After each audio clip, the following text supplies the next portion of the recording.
C'était son grand retour à la cathédrale de Saint-Dié. Monseigneur Didier Berthet a retrouvé son siège épiscopal officiel après une très longue absence et l'obligation pour lui de suivre les soins que lui impose la maladie.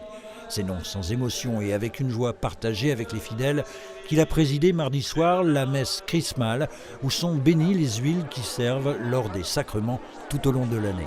C'est une grande joie, vraiment un grand plaisir. Il nous a manqué pendant toute cette année et c'est très émouvant de le retrouver dans cette cathédrale, de le retrouver parmi nous. Il était attendu depuis 2 ans. Hein. C'est quand même un peu plus... Ça fait plaisir pour nous et pour l'Église aussi. Hein. L'évêque vosgien a pu apprécier le réconfort des fidèles, mais aussi celui des prêtres et diacres qui ont renouvelé leurs promesses d'engagement au sein de l'Église. Cette journée diocésaine peu connue est un temps fort de la Semaine Sainte et avait débuté par une rencontre conviviale. La fête de Pâques aura en tout cas pour Monseigneur Berthet un écho particulier.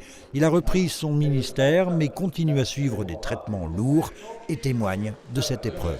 Le sentiment ou d'abandon ou la colère ou le ressentiment, je n'en ai pas été épargné, je l'ai vécu. Mais évidemment, je pense que la foi est un grand don.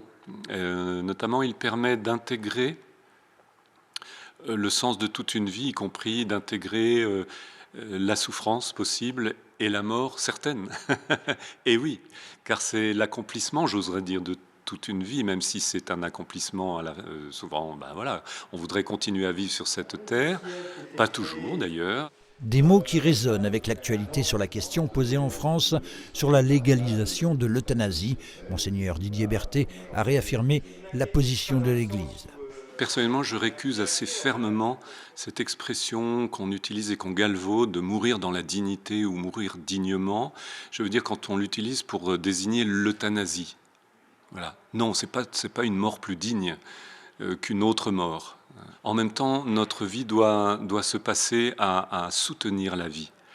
Non pas de manière acharnée, et je suis sûr que dans le milieu médical, on a fait beaucoup de progrès pour permettre de combattre au maximum la souffrance, et nous ne devons pas exalter la souffrance ou la valoriser. Mais toute vie, dès lors qu'elle est là, est digne et précieuse.